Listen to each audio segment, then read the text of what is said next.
Welcome friend, युक्ति IAS की इस ऑनलाइन प्लेटफॉर्म पर मैं अमरविंद आप लोगों का स्वागत करता हूं। आज 30 जुलाई है तो दैनिक जागरण के राष्ट्रीय संस्करण न्यूज़पेपर में आप लोगों के लिए पीटी मेंस और इंटरव्यू और इन कौन कौन से न्यूज़ को कवर किया गया है उसके मेन टॉपिक और सब टॉपिक पर लोग चर्चा करते हुए आगे बढ़ेंगे। आगे बढ़ने से पहले आप लोग जरूर चैनल को सब्सक्राइब कीजिए, साथ ही साथ बेल आइकन को भी दबाएं ताकि सारे नोटिफिकेशन आप तक जल्द से जल्द पहुँचे। और लाइक शेयर कमेंट करना एकदम नहीं भूलिए ताकि हमें इम्प्रूव होने का मौका मिल सके। जो हमारे पुराने लिसनर हैं और साथ नए लिसनर दोनों चैनल को शेयर कीजिए। चलिए हम लोग आगे बढ़ते बिना समय गंवाए हुए। देखिए आज के न्यूज़पेपर में आप लोगों के लिए पहले पेज पर कोई ख़ास न्यूज़ पीटी मेंस और इंटरव्यू और नहीं है। यह रीजनल रूप से जो पहले बात की जा चुकी है दिल्ली आबकारी नीति पर, तो यहाँ से संबंधित है। एक हाई कोर्ट ने निर्णय भी दिया 24 घंटे अंदर पोस्टर हटाए स्मृति ईरानी और उनकी बेटी के विरुद्ध जो भी केस ने कांग्रेस नेता के जो बयान है या उससे संबंधित जो डॉक्यूमेंट जो रिलीज़ किया गया वो हटाने का हाई कोर्ट ने निर्देश दिया। तो ये इस प्रकार के न्यूज़ आप लोगों के लिए कवर नहीं होगा। आप लोग देखिए हंगामे का मानसून सत्र बीत चुका आधा मानसून सत्र, तो इससे रिलेटेड आप लोगों को दैनिक जागरण न्यूज़पेपर में पहले भी एनालिसिस किया जा चुका है। मानसून सत्र क्या होता, संसद सत्र क्या होता, संसद सत्र के रूप क्या है, उसकी अवधि क्या है, साथ ही कौन इसे स्थगित कर सकता है, कौन इसे समाप्त कर सकता है, सभी पर विशेष जितने भी संसद सत्र से संबंधित डायग्राम है उस पर चर्चा की जा चुकी है। तो आप लोग उस दैनिक जागरण न्यूज एनालिसिस को जरूर जाके देख लीजिएगा। प्ले लिस्ट में होता है और प्ले लिस्ट आप लोग यूट्यूब के प्ले लिस्ट में देख सकते हैं। चलिए नेक्स्ट है आप लोग के लिए। देखिए एक और भी न्यूज़ है, मैंने कल इस पर चर्चा भी किया था। ऐसे जो व्यक्ति होते हैं उस पर कड़ी से कड़ी सज़ा देने की ज़रूरत है ताकि नज़ीर पेश हो देश में। और दोबारा ऐसे नेता जो मलाई खाने के बाद भी बेशर्मी के साथ ये बोलते हैं कि मैं षड्यंत्र का शिकार हूँ, मैं किसी खास पार्टी विशेष की बात नहीं कर रहा हूँ। इनके घर के अनेक ईडी के छापे के द्वारा प्रत्यक्ष रूप से कागजात मिले हैं जो शिक्षक बहाली से संबंधित थे। साथ ही पैसे मिले इनके विभिन्न ठिकानों पर, फिर भी ये बेशर्म ऐसे नेता होते हैं जो जनप्रतिनिधि होते हैं जो आम जनता को इस हद तक खोखला कर देते हैं उनको कि उनकी कोई हद सीमा नहीं है। और फिर उसके बाद बेशर्मी के साथ ये बोलते हैं कि मैं षड्यंत्र का शिकार हूँ। षड्यंत्र का शिकार देश का आम जनता होता है, न कि नेता होता है। तो इस प्रकार के जो भी घटना होती है वो हर स्टेट में है। वो मैं किसी खास पार्टी का बात नहीं कर रहा हूँ, यहाँ जितने भारत के स्टेट हैं सभी में कमोवेश ऐसी प्रकार की घटनाएं होती रहती है। वो भाजपा शासित प्रदेश हो या कांग्रेस शासित प्रदेश हो या क्षेत्रीय शासित प्रदेश हो, क्षेत्रीय राजनीतिक पार्टी शासित प्रदेश हो, सभी स्टेट में इस प्रकार की घटनाएं होती हैं। और जो हमारी प्रशासनिक गठजोड़ है वो इसे कहीं ना कहीं फलता है इसके साथ ही। तो हमारी न्यायपालिका को, हमारी संवैधानिक संस्थाओं को इस प्रकार से नज़ीर पेश करनी चाहिए कि देश में दोबारा ऐसी घटनाएं नहीं हो और बेशर्मी के साथ इस प्रकार के बयानबाजी ना हो। जब भी इस प्रकार के आप लोगों को प्रश्न पूछा जाए तो आप अपना स्टैंड क्लियर रखिएगा ताकि भ्रष्टाचार के किसी भी रूप को आपका समर्थन किसी प्रत्यक्ष अप्रत्यक्ष रूप से न मिल जाए। आप लोग को इंटरव्यू में इसे केस स्टडी के तौर पर पूछा जा सकता है। मैंने पिछले बार वीडियो में भी बोला था केस स्टडी के रूप में, या सिंघल का मामला हो या इस पार्थ चटर्जी का मामला हो या उससे पहले बहुत से आईएएस की मामला हो। तो इस प्रकार के जब भी मामला आता है तो केस स्टडी के रूप में ही आप लोगों को पूछा जाता है। तो चलिए आगे हम लोग नेक्स्ट आगे बढ़ते हैं। ज़्यादा भी नहीं बोलना चाहिए, बाकी चीज़ें उनके समर्थक लोग समझते ही हैं। आप लोग चैनल को ज़रूर शेयर कीजिए ताकि और भी लोग हमसे जुड़ सकें। साथ ही साथ डिस्क्रिप्शन बॉक्स में सारे लिंक दिए रहते हैं, इसका अंडरलाइन आप लोगों को पीडीएफ प्राप्त करना है तो डिस्क्रिप्शन बॉक्स और कमेंट बॉक्स में टेलीग्राम का लिंक दिया है, तो आप लोग वहां से ज्वाइन करके टेलीग्राम ग्रुप से जुड़ जाइए और आपको अंडरलाइन पीडीएफ आप लोग को अवेलेबल कराया जाएगा। देखिए एक पीटी ओरिएंट है विभाजन की विभीषिका जो हुई थी उसका इतिहास संजोएगा डीयू। डीयू अब ये काम करेगा कि जो विभाजन के काल जो इतिहास रहे उसके परिवार हुआ, उसके परिवार से संबंधित जो आंकड़े रिकॉर्ड है वो डीयू दिल्ली विश्वविद्यालय उसे संजोएगा, उसे राष्ट्रीय धरोहर के रूप में संभाल के रखेगा।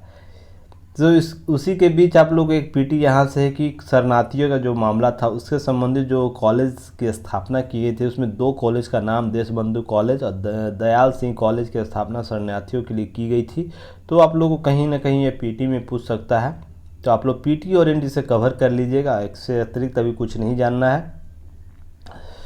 नेक्स्ट हम लोग आगे बात करेंगे।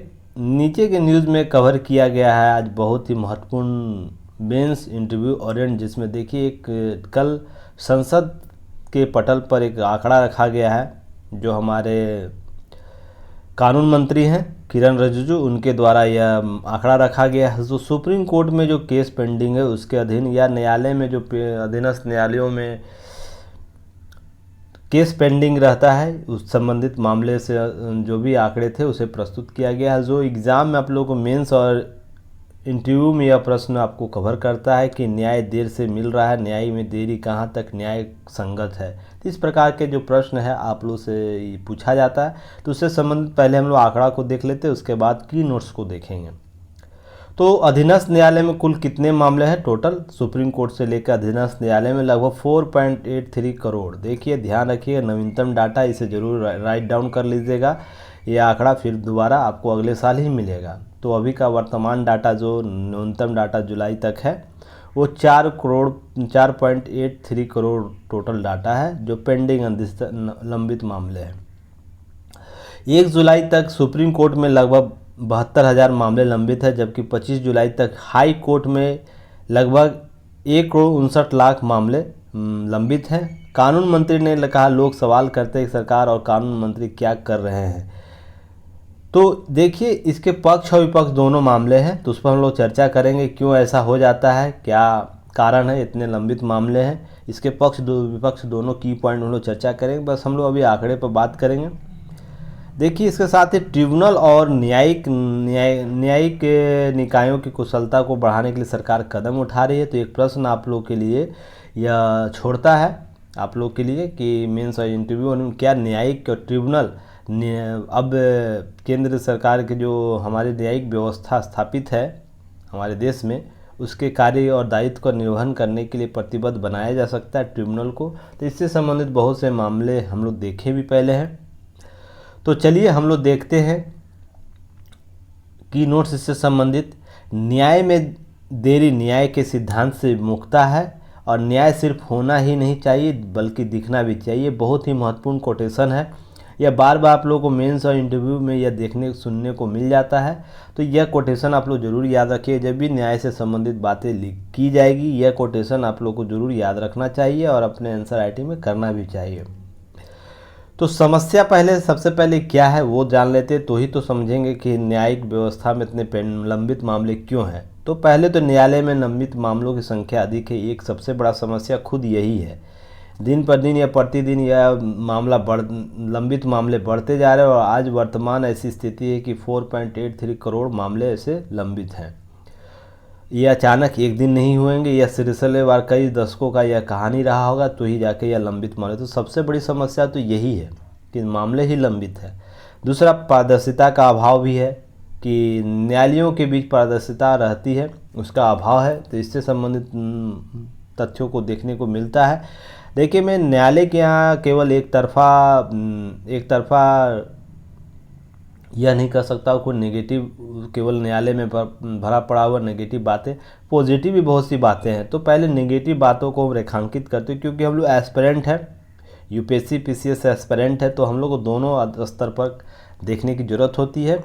तो उसी में देखिए फिर न्यायालय में भ्रष्टाचार एक बहुत बड़ा मुद्दा है। न्यायालय में भ्रष्टाचार अपने ही स्तर पर देखने को वहाँ पर मिलता है और यह बार बार यह प्रश्न भी है, इससे यूपीएससी प्रश्न भी किया है, तो यह पीसीएस भी इससे प्रश्न किया है। तो देखिए न्यायालय में भ्रष्टाचार एक बहुत बड़ा मुद्दा है। तो यह एक समस्या है लंबित मामलों का।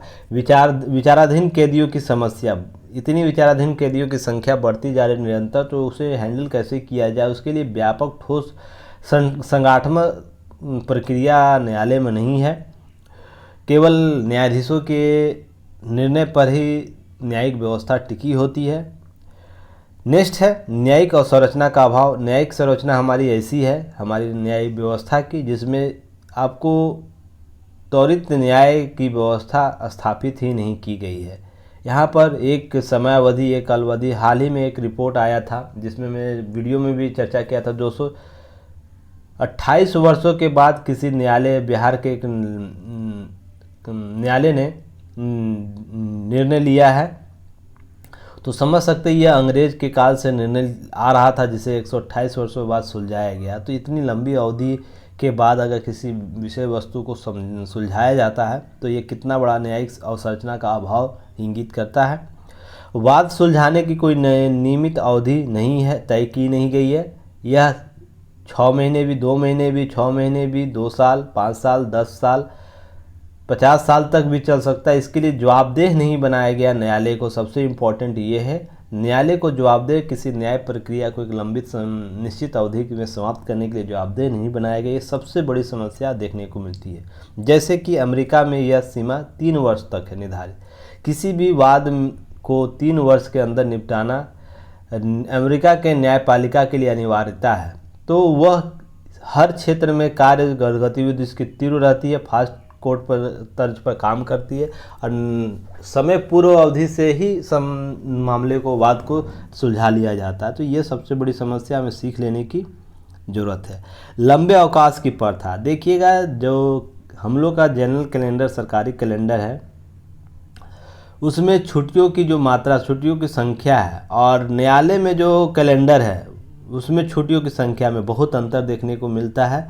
उसमें आपको अलग अलग तरह के वेकेशन वहाँ देखने को मिलते हैं, जिसमें अवकाशों की अवधि जो है लंबी हो जाती है, लगभग 150 से 200 के दिन का हो जाता है। तो समझ सकते कितने दिन के अवधि काल यह हो जाती है। यह भी एक समस्या है। न्यायाधीश की कमी, वर्तमान में 10 लाख में लोग सिर्फ 18 न्यायाधीश काम करते हैं भारत में। जो सबसे बड़ी समस्या भी यह देखने को मिलती है कि न्यायाधीश की संख्या ही नहीं है तो न्याय कौन करेगा। तो यह भी एक समस्या है, तो इसे भी सुलझाने की जरूरत है।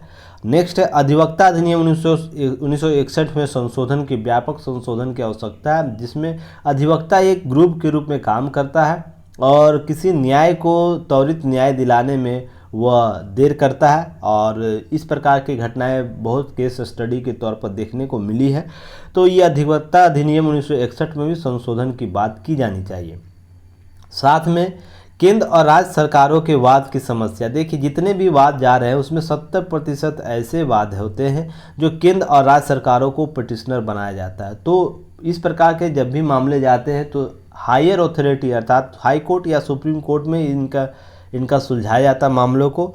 तो इस प्रकार के वादों की संख्या कम हो, इसके लिए एक ठोस कदम उठाने की ज़रूरत है ऐसे मामले को कम करने के लिए। तो ये भी एक सबसे बड़ी समस्या है कि न्यायालय इस समस्या से भी गुजर रही है कि जितने भी मामले उसके पास आ रहे हैं, राज्य या केंद्र सरकार को एक पिटिशनर बनाकर उनके सामने, तो मजबूरी हो जाती है हाई कोर्ट और सुप्रीम कोर्ट की कि उस मामले की सुनवाई वही करे। तो इस प्रकार की घटनाओं को कम करने के लिए भी एक कदम, देखिए ऐसा नहीं है अब इतनी घटनाएं, इतनी कमियां गिनाने के बाद क्या न्यायालय चुप है, न्यायालय कुछ कार्य ही नहीं कर रहा है? ऐसा भी नहीं है, एकदम गलत कहना और सोचना भी है। न्यायालय बहुत से प्रयास कर रही है अपने आप में और निरंतर वो प्रयास की ओर है। जैसे न्यायालय ने त्वरित न्याय के लिए प्रयास किया। देखिए इलाहाबाद उच्च न्यायालय के मुख्य न्यायाधीश के रूप में न्यायमूर्ति D.Y. चंद्रचूड़ ने 1 वर्ष में लगभग 1 करोड़ केस फाइलों का डिजिटलीकरण के लिए एक परियोजना की संकल्पना की पहल की थी। और यह देखिए कितनी बड़ी न्यायिक व्यवस्था में सुधार की बात की है। अगर डिजिटल हो जाता है कॉन्सेप्ट, जैसे हम ई गवर्नमेंट की बात करते हैं, इसी प्रकार ई न्यायालय या ई जस्टिस की बात होने लगेगी तो बहुत सी चीज़ें हम लोग न्याय को त्वरित न्याय प्राप्त करने के लिए अग्रसर होंगे, जिसमें फाइलिंग बहुत बड़ी समस्या होती है, साक्ष्यों को सही तरीके से संजोने की सबसे बड़ी समस्या होती है। तो ये आप लोगों को दूर होता जाएगा। तो यह एक डिजिटलीकरण एक उपाय है। दूसरा, 2018 में सर्वोच्च न्यायालय स्वप्निल त्रिपाठी बनाम भारत सरकार वाद में निर्णय के आधार पर सैद्धांतिक और राष्ट्रीय महत्व के मामले को लाइव स्ट्रीमिंग की अनुमति प्रदान की गई। देखिए अगर राष्ट्रीय महत्व के कोई ऐसे मुद्दे होंगे या संवैधानिक मुद्दे ऐसे होंगे जो न्यायालय में जाएंगे, तो उसके लिए लाइव स्ट्रीमिंग की अनुमति प्रदान की गई। इसी के संदर्भ में देखिएगा, हाल ही में जुलाई 2021 जब कोविड का दौर चल रहा था, उसके साथ ही उसके बाद भी देखिए अब ये लगातार बढ़ रहा है। गुजरात उच्च न्यायालय ने अपनी कार्रवाई सीधा प्रसारण करने वाला देश का पहला न्यायालय बना। छत्तीसगढ़ में भी न्यायालय ऐसा कार्य किया है। साथ ही कर्नाटक, उड़ीसा, मध्य प्रदेश, पटना उच्च न्यायालय का भी ऐसा अनुसरण किया गया। तो लगातार देखते होंगे, अब तो फेसबुक पर बहुत से ऐसे मध्य प्रदेश में बार बार इसको देखता हूँ, फेसबुक पर भी मध्य प्रदेश हाई कोर्ट के द्वारा रिलीज़ किया जाता है, ऑफिशियल रिलीज़ होता है वहाँ पर, वहाँ के वाद को। अब बहुत से ऐसे डिसीजन लाइव देखने को सुनने को मिलता है। तो हम लोग न्याय के प्रति विश्वास भी जगता है इससे। तो यह सबसे बड़ी समस्या जो होती है, न्यायपालिका पर विश्वास होना, यह समस्या जो है धीरे धीरे समाप्त होगा। न्यायपालिका पर विश्वास बढ़ेगा लोगों का। तो यह एक डिजिटलीकरण और लाइव स्ट्रीमिंग का एक फ़ायदा है। साथ ही साथ जागरूक लोग होंगे इससे कि न्यायालय में न्याय मिलता है, जल्दी न्याय मिलता है, न्याय सुनने की प्रक्रिया सरल है। तो इस प्रकार के विश्वास जब बढ़ता है तो न्याय पाने के लोग भी इच्छुक होते हैं। तो यह देखिए समस्या को समाधान के लिए कि बहुत बड़ी पहल की गई है। साथ में ई कोर्ट परियोजना भी लागू की गई जो कोविड-19 के दौरान आरंभ किया गया, जिसमें मशीन लर्निंग और आर्टिफिशियल इंटेलिजेंस का प्रयोग किया जाएगा जो ई कोर्ट परियोजना के तहत। तो यह भी भारत न्यायालय के द्वारा किया जा रहा है। साथ ही में देखिए, नोट याद रखिएगा आप लोग, भारत में न्याय प्रशासन के लिए ई गवर्नेंस कि आरंभ 1990 के दशक में अंत में ही हो गया था। हालांकि सूचना एवं प्रौद्योगिकी अधिनियम 2000 के अधिनियम के बाद इसमें विशेष तेजी देखने को मिली। ऐसा नहीं कि न्यायालय चुप बैठा हुआ है अपने न्याय को त्वरित न्याय करने के लिए। 1990 के दशक में भी ई गवर्नेंस या ई कॉन्सेप्ट लेकर आता है। उसके बाद 2000 के बाद ये जोर पकड़ता है और 2006 में राष्ट्रीय ई गवर्नेंस योजना, national e governance plan NEGP, याद रखिएगा ये लोग, 2006 में ये बहुत ही महत्वपूर्ण योजना है, एक भाग के रूप में ई कोर्ट लॉन्च किया। जो वर्तमान में आप लोग देख रहे हैं, ई कोर्ट 2006 में लॉन्च हो चुका था, जो आज इसका सशक्त रूप देखने को मिल रहा है। धीरे धीरे यह मामला और भी कम होता जाएगा।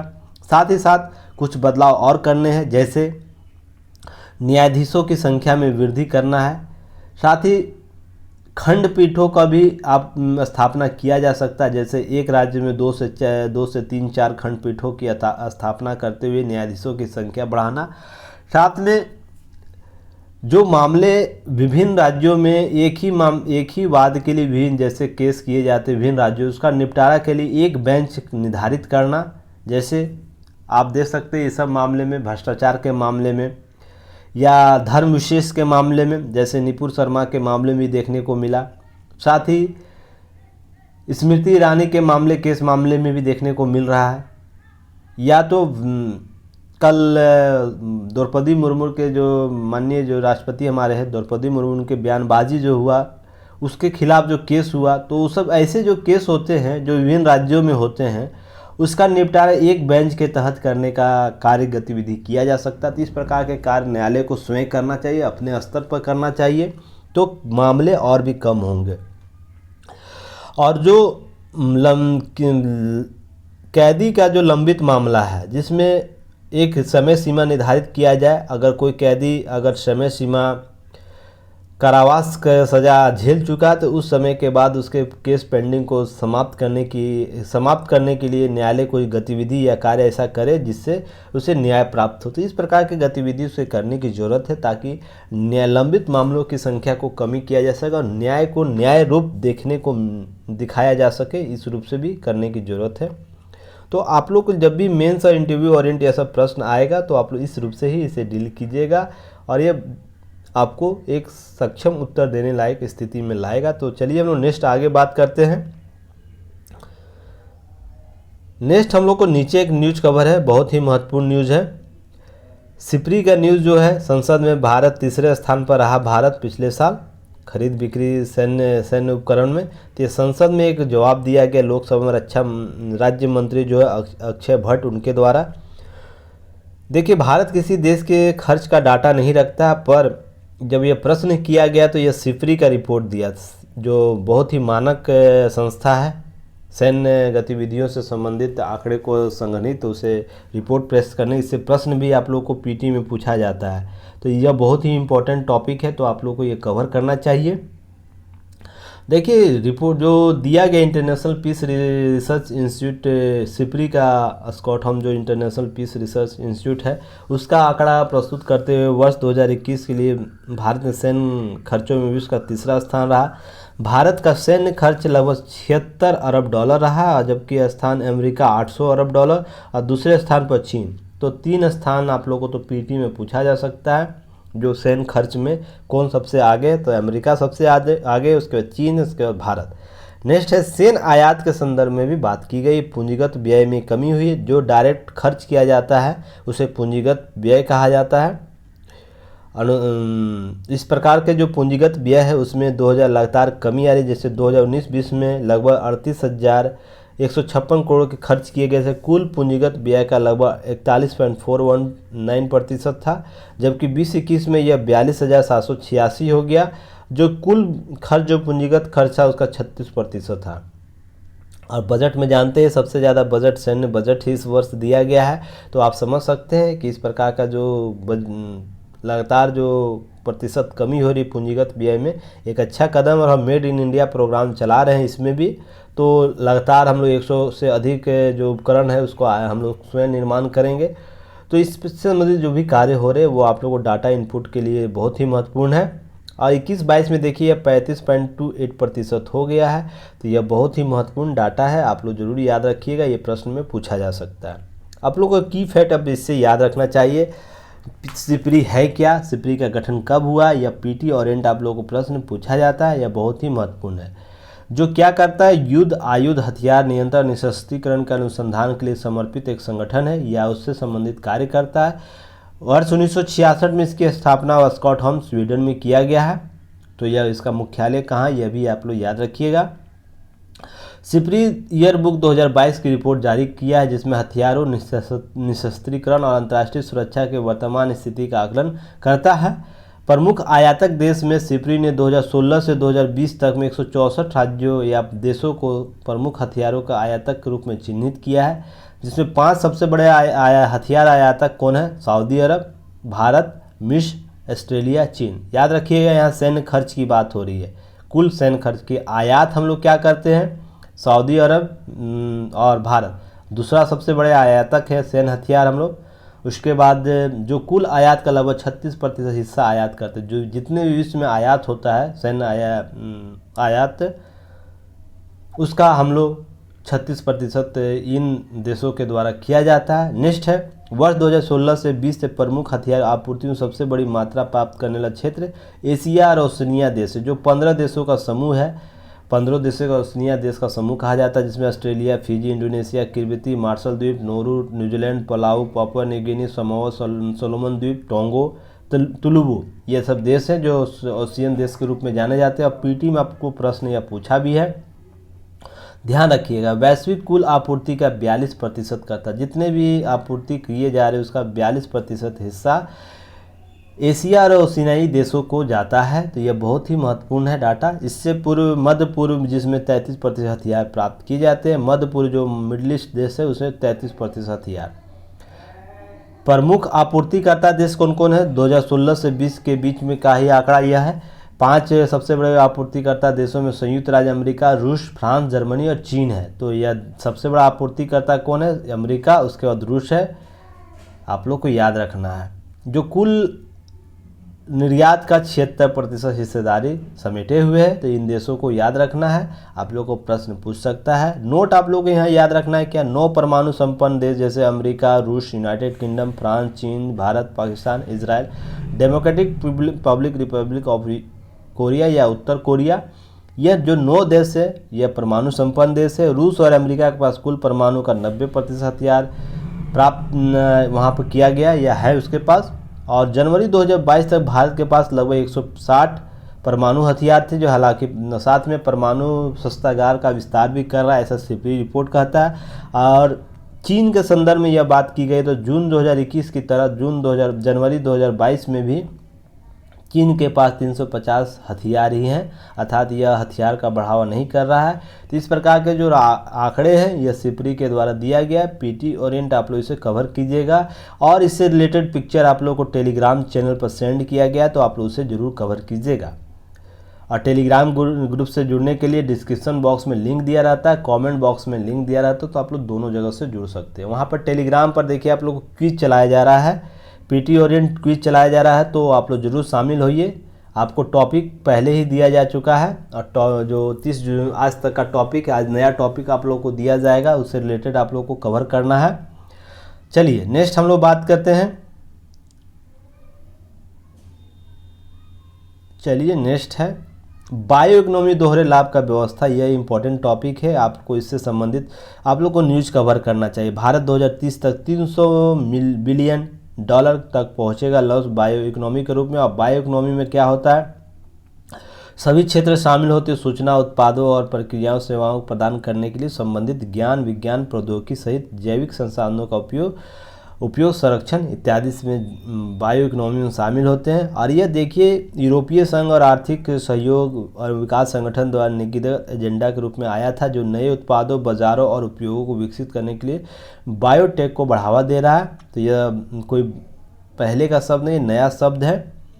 तो इससे उभरती बहुत सी चीज़ें देखने को डाटा 2019 में क्या है, जो अर्थव्यवस्था 44 अरब डॉलर थी, 2021 में यह बढ़कर 80.1 डॉलर हो गया। भारत के संदर्भ में बातें हैं, और वर्ष 2025 में यह मजबूत होकर 330 में आप लोगों को 300 बिलियन डॉलर तक पहुंच जाएगा इकोनॉमी।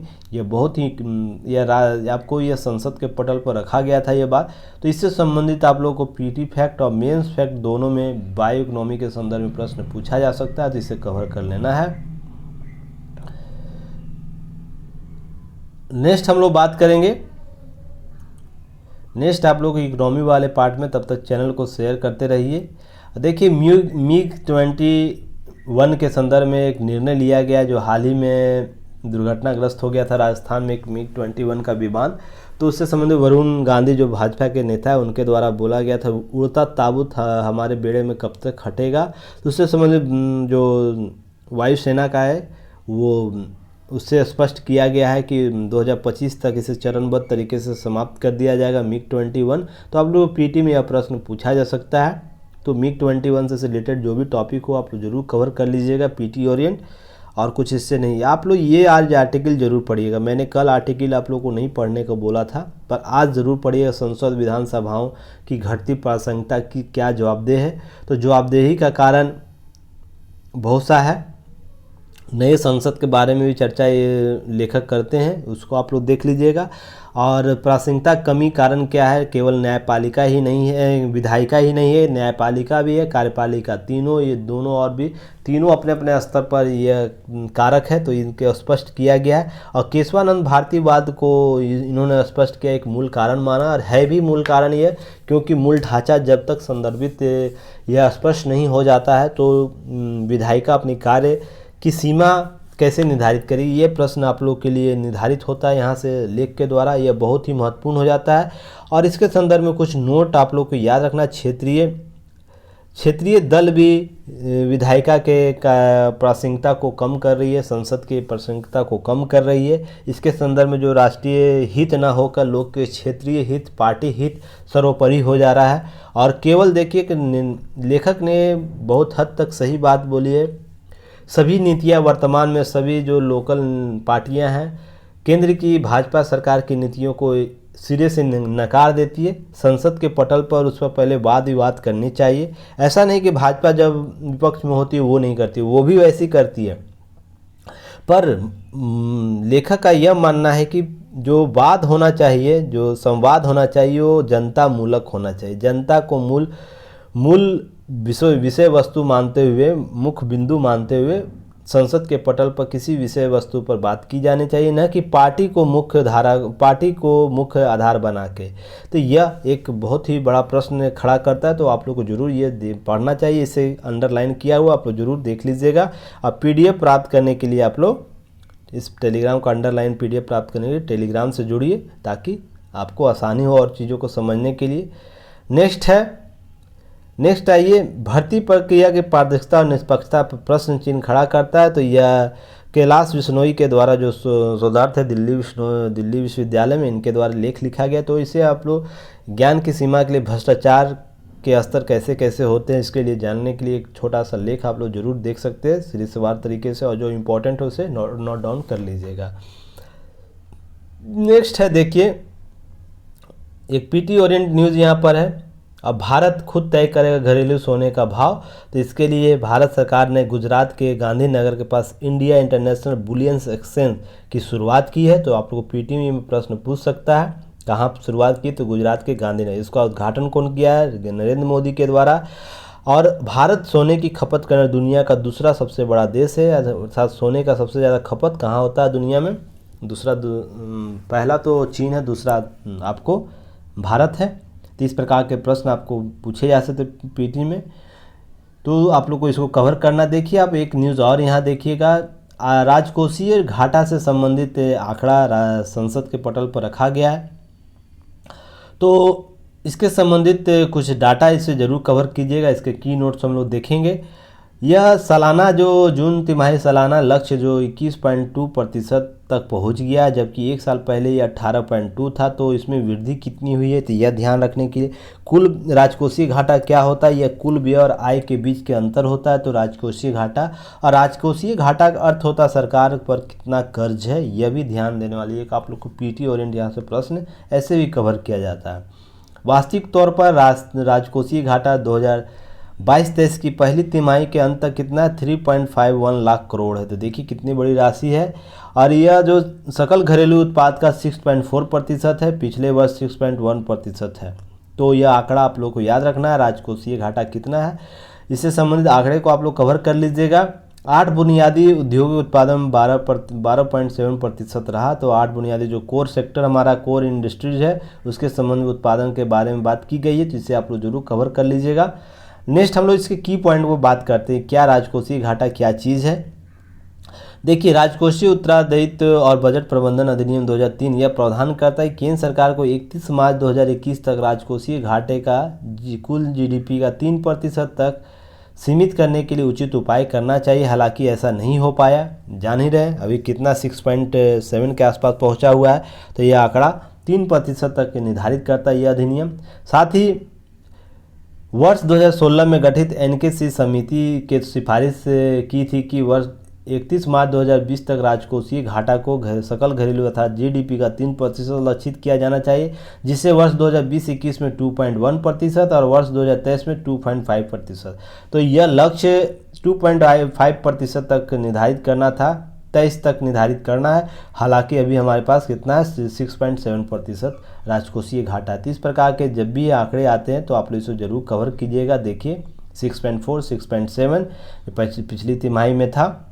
तो ये सब प्रश्न आप लोगों से पूछा जाएगा, तो इसे कवर करते जाना। देखिए यहाँ पर 6 वर्तमान में 6 और लास्ट ईयर 6.71% था। तो आंकड़ा इसी के आसपास है और लक्ष्य कितना 2.5% 2023 तक करने का। तो कितना भारी अंतर है। तो इससे संबंधित प्रश्न जब भी आएगा तो प्रश्न पूछा जा सकता है। राजकोषीय उत्तरदायित्व, हालांकि 15वें वित्त आयोग में अलग ही लक्ष्य दिया गया था समय परिस्थिति को देखते हुए। Physical responsibility and budget management जो था FR, जिसे FRBMB कहा जाता शॉर्ट फॉर्म में, राजकोषीय उत्तरदायित्व और बजट प्रबंधन अधिनियम 2003 लागू किया गया। 2003 में अधिनियम 2000 जुलाई में अधिसूचित कर दिया गया। तो इस प्रकार के पीटी प्रश्न आपसे पूछा जा सकता है।